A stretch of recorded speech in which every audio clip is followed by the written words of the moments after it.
बाद अब बात रायपुर की, जहां E20 मामले में अब मारुति चुनौती देगा।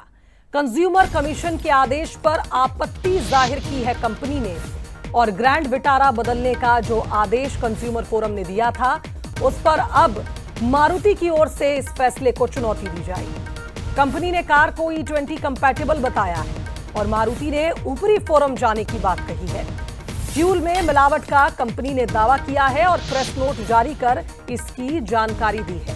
बता दें आपको कि कंज्यूमर फोरम ने एक उपभोक्ता को राहत देते हुए कंपनी से कहा था कि उसकी कार चेंज की जाए, नई कार उसे दी जाए, क्योंकि E20 पेट्रोल डलाने के बाद कार खराब हो गई थी और इसकी जिम्मेदारी कंपनी की होती है। लेकिन अब मारुति की ओर से कहा गया कि नई कार नहीं दी जाएगी। इस फैसले को मारुति अब चुनौती देगा। सहयोगी अनंत का रुख करेंगे, हमारे साथ इस खबर पर जुड़ रहे हैं। अनंत, E20 फ्यूल को लेकर एक ऐतिहासिक फैसला कंज्यूमर फोरम ने रायपुर में सुनाया था, जिसकी हर तरफ तारीफ भी हो रही थी, उसे उदाहरण के रूप में देखा जा रहा था। लेकिन अब आप देखिए, जिस कंपनी पर ये आदेश जारी हुआ है कि आप नई कार दीजिए, वो कह रही है कि अब हम ऊपरी फोरम में जाएंगे और आवाज उठाएंगे।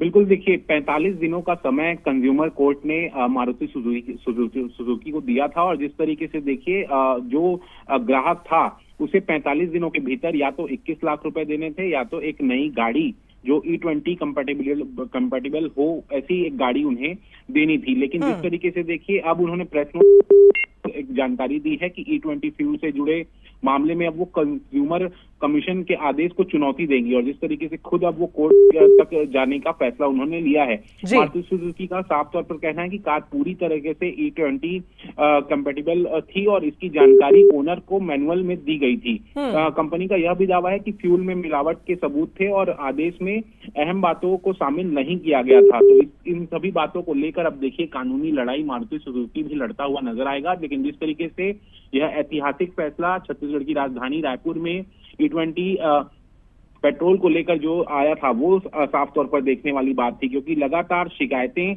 इसकी हो रही थी और इस शिकायत के बाद एक बड़ा फैसला जो है साफ तौर पर कह दिया गया था नई कार दीजिए या 20.5 लाख रुपए दीजिए। लेकिन अब देखना होगा कि मारुति सुजुकी किस तरह से अपनी आवाज उठाता है और चुनौती देता है कंज्यूमर कमीशन के इस आदेश को। बहुत शुक्रिया अनंत आपका तमाम अपडेट के लिए।